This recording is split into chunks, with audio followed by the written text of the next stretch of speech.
Your hearts were broken in that second set. That's right. You can see better attacks from both squads, 11 for PLDT and even more for 2 more for Philippine Army.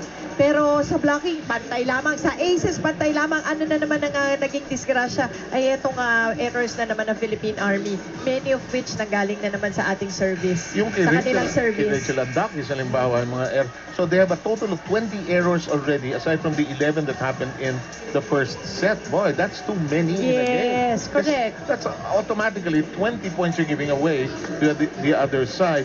But, you know, just all hard by PLDT. Now, ang Army naman, on the other hand, has to dig in deep, mostly at this point. That's right. And kailangan di sila bothered dun sa mga calls or non-calls na nirireklamo nga nila kanina. Just forget it and then start anew in this third set. An important set for them. Otherwise, kukunin na to ng PLDT sa straight set. So, kailangan ng Philippines. Maganda naman yung ginawa nila in the second set. Yeah. Yung may mga breaks of the game lang na nangyari na minsan matagal bago nila malimutan. Alam mo naman ng volleyball, forgive and forget. Oh, and Ruby De Leon went for an off speed. Too much power. Can you imagine if PLDT was not able to finish that, how much it would break Roger Correa's heart? On the other hand, it is 1-0 of Game 2 of the finals. First game was taken, of course, by the Army. That was last Thursday. Valdez and her strike. Jovelyn Gonzaga going for the second ball. Balse. Oh, that was so close to the net. You know, merong konting choreography. I love Tina Salak, but there's something wrong choreography-wise sa Army. Their steps are getting mixed up. On several occasions, sino ba papalo? When you compare it to their game, yung sa game number 1, mas disorganized ngayon. Hindi as organized as nung game 1. Napaka-flawless ng game 1 nila, di ba? In terms of managing. That's right. Despite the fact of that, they had so many errors, actually. Axel is the official outfielder of the Shakey's B-League. Well, so far, Valdez with 12 points already. Santiago, that's Jaja with 8. Soriano and Roses with 3 each. On the other side, it's Balsi with 8, Gonzaga with 7, Manabat with 4, and Bautista with 5.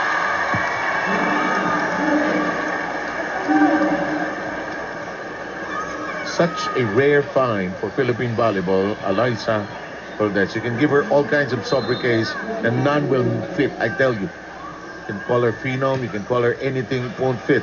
It's just so bigger than that. Tina Salak, what a lift up. Dakis fires, caught.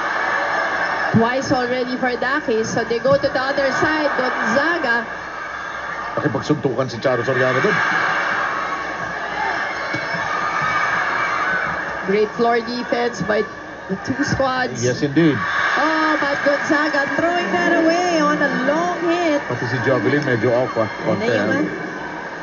Yung nanggigigil hindi makasettle. Kasi gusto, alam mo, good intention, gusto bumawi kagad.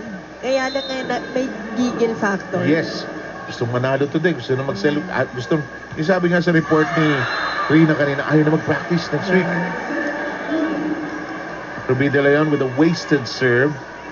Again, Mosey earmarked earlier 20 total errors by the Army game long, first and second set. Can you imagine that? That's 10 points given to the opponent. So, ang itatrabahuin na lang ng kalaban, 15 points na lamang. Diba? Oo nga. On the average per set, no? Tama yun, tama yun. In the meantime, you know, Eliza's trying to keep herself interested. No? Yung parang hindi mag-drag down sa kanya yung bigat ng pressure ng laro. Tatlo kayo, hulugan ko kayo. Lahat nga ginagawa ni Eliza from drop balls, dump balls, kahit yung challenging the triple block. Imagine that, ilang beses niya ginawa. Walang buhat. Walang buhat si Charo. Hindi niya magagawa yung jump serve. Second time that Charo has messed up that jump serve. Mikasa is the official ball of the Shakey's B-League. Magandang hapon po, Seb Sarmenta at si Mosi Ravena at si Rina Villamor. Namamahala ng inyong coverage ng Shakey's B-League sa hapong ito. Live po tayo sa GMA News TV. Tina Salak. Tina Salak does that so well because of her height. napakalakas ng power dip. Hindi mo alam kung isa-set, papaluin. Just don't know. Just excellent touch and decision making by the veteran.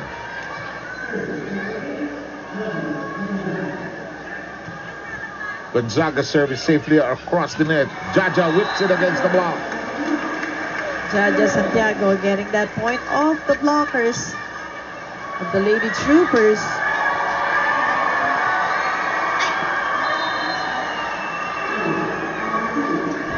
Very few athletes I've covered in my life. Wala pang ginagawa, pumapalakpak na tao. Nene Bautista. Pantones. Valdez on the back row. Neutralized. Oh, Run. Balse. Balse, napakahirap nun because it was coming from behind. Yes. That set was coming from behind. So, a lot of volleyball experience. In this Ultra Fast Bike, Ultra Fast LTE for a happy family. Yun, sinasabi mo.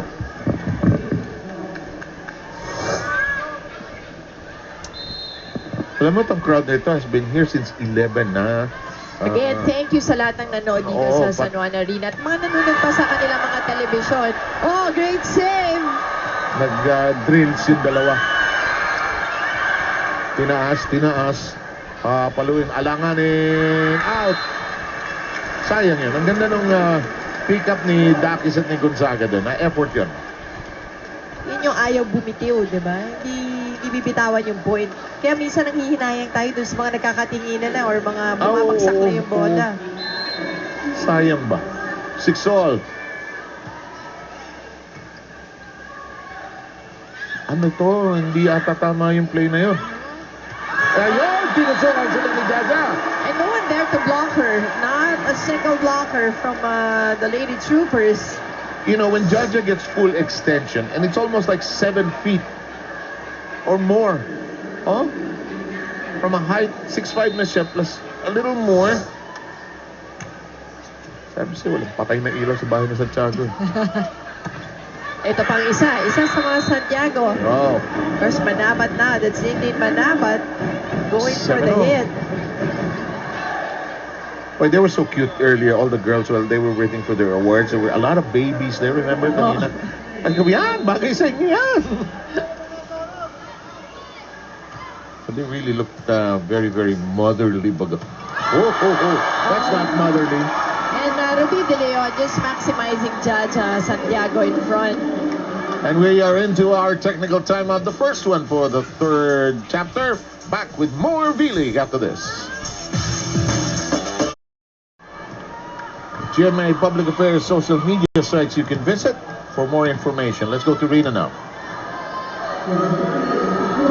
What's important for the PLD Humaltera right now is the word focus. Dahil ang sabi nga dito ni Coach Roger Gorev, they have to keep their eyes on the ball, not on the score and not on their fans. Dahil sabi nga niya dito, kung magfo-focus lang kayo dun sa mga hiyawan ng mga fans nyo, talagang maiistorbo kayo dito. Meanwhile, for the Army team, what they needed most is a more systematic team or play in this third set. Kailangan daw nila, wag silang ma-pressure, wag nilang madaliin ang larong ito at may tamang diskarte sa paglalaro. Sinabi rin dito ni Coach Roger, ni Coach Rico rather, that they cannot play depressed because it shows in the game. Rather, they have to play happy and play inspired. 7, Mozzie? Absolutely correct on both angles, son. From both sides of the floor, each one with their own mental Yes. shortcomings that they have to deal with in the game. Tama yung sinabi ni Rina dun sa report niya kanina, no, na yung focus at saka kasi mental toughness na kailangan ng mga championship. Yep. Malaking factor yung mental toughness eh. Kailangan din, yung toughness, minsan ang maganda sagot dyan yung enjoy the game. Diba? Hindi naman kailangan seryoso. Ang galing ka sa mundo. Soltones, ito, second longest exchange. Oh, and Gonzaga getting the spot. And Tina Sala still asking for a call. Yung ibabaw ang problema niya. Ultra Fast LTE for a happy family with speeds up to 10 Mbps. Monthly internet for as low as 999 pesos. And there's Tina Sala, Efren Gaa, and Jess Villarreal having this powwow.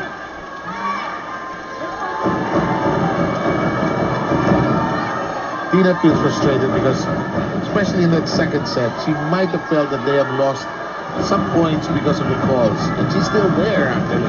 That's right. And sometimes nga naman pag humahabol ka, tapos yung momentum, Good point. Yeah. tapos meron kang, minsan, tama naman yung call, kaya lang di maganda rin yung siguro yung angulong pagkakita or ganyan. Pero dapat ka, it won't bother the player or the team.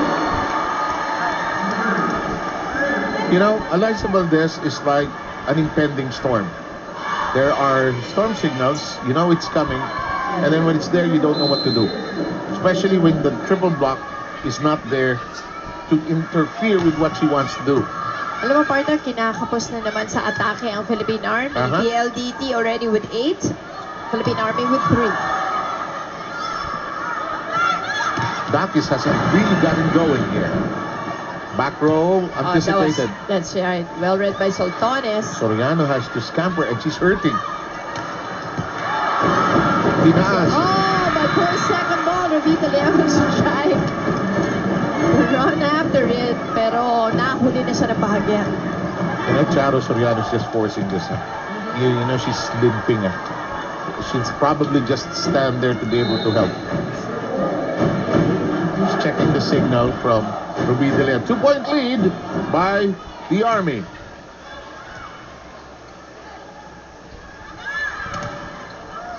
Tina lifts it up.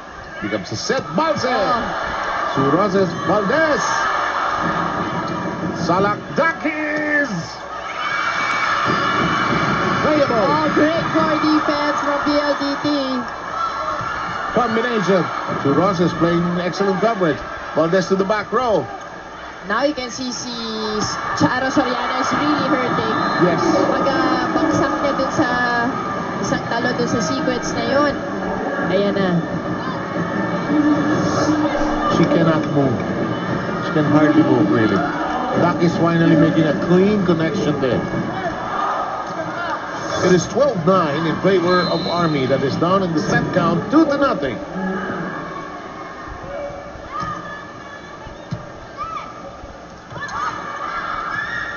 The Benaderes in for Soriano. Balsen dropping an email. It's returned. Valdez. Yes. And Valdez once again still this time challenging the blockers and getting the point.